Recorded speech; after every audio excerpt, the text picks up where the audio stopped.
The Industrial Revolution of the 19th century brought about major changes to American society. New York, Chicago, and other cities grew much larger, drawing people from rural areas and from abroad to fill the many factory jobs that were becoming available. As the cities grew, many social injustices became apparent.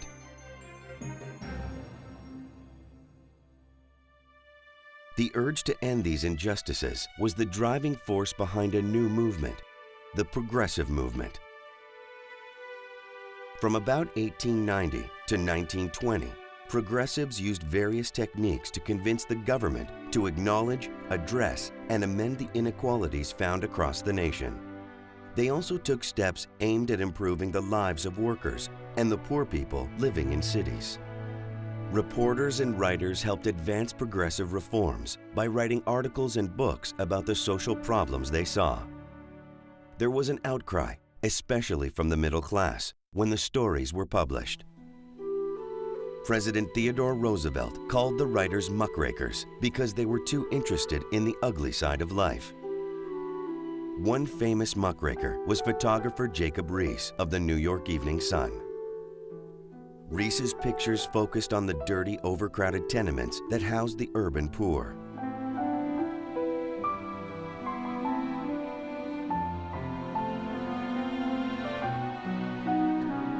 The sanitation was horrible. I mean, and the living circumstances were horrible because conditions were so horribly crowded. I mean, there were these front tenements, and then there was a back tenement, and then in the little tiny open space in between the front and back tenement was some overflowing ghastly cesspool. And imagine what the smells must have been. The progressives did not just rely on the government to help the poor people of the nation's cities. Many started settlement houses. These buildings were community centers where reformers offered services such as preschool for very young children and classes for adults. One of the goals of the settlement house was to help immigrants adapt to life in the United States. Jane Addams was a leader in the settlement house movement. In 1889, she opened Hull House in Chicago, which grew rapidly and helped many struggling families. Other reformers followed in her footsteps. By the end of the Progressive Era, there were hundreds of settlement houses across the nation. Lincoln Steffens was another famous muckraker. As managing editor of McClure's magazine, he published stories that revealed political corruption in the nation's cities and its effect on people's lives.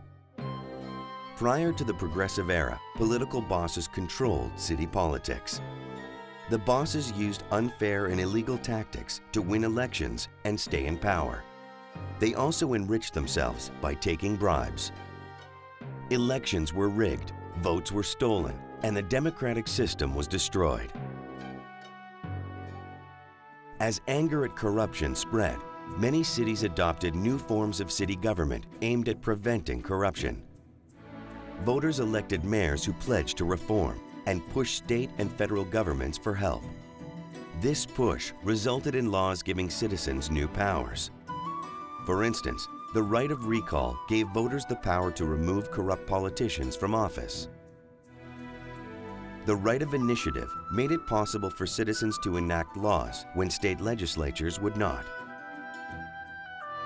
Also, Congress passed the 17th Amendment in 1913, giving citizens, not state legislatures, the right to vote for senators. Progressives also looked at the problems caused by industrial growth. In 1906, muckraker Upton Sinclair published the novel The Jungle, which exposed the unsafe and unhealthy conditions in the meatpacking industry. At the time that The Jungle was written, the plants were horrible places to work. They were full of violence. They weren't clean. And frequently, diseased and dead animals were slaughtered and made into food. Before writing his story, Sinclair worked in meatpacking plants and witnessed the horrors firsthand. Upton Sinclair went into the plants and he saw dead animals being slaughtered. He saw filth all over the plant. He saw products going into sausage that shouldn't have been there. But more importantly, He came out of the plant radicalized by what happened to the workers, how they got chewed up the same way the food did. Workers were frequently injured on the job, losing fingers to grinders and slicing machines. Their skin and lungs were exposed to chemicals that could burn and destroy tissue. Injured workers were useless to employers, so they were quickly replaced, leaving them jobless and bringing suffering to their families.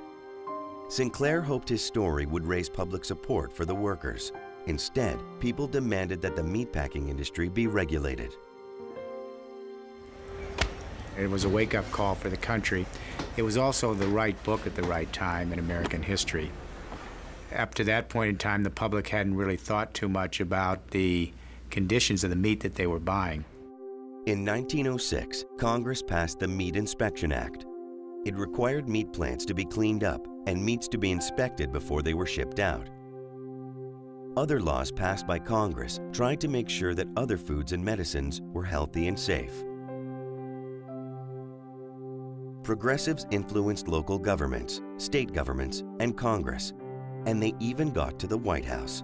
In 1901, Theodore Roosevelt became the first progressive to be president. Throughout his career, Roosevelt established himself as a man committed to reform. He fought political corruption and inequality. As president, he introduced the Square Deal. With this program, he aimed to protect the middle and lower classes from the power and influence of the wealthy and to give everyone an equal opportunity at success, ideas shared by most progressives. The progressive movement began when ordinary citizens revealed problems caused by the growth of industries and cities. Their ideas and solutions moved from the nation's cities through state capitals to the halls of Congress. Many of the protections we enjoy today are the result of the hard work and dedication of the progressives.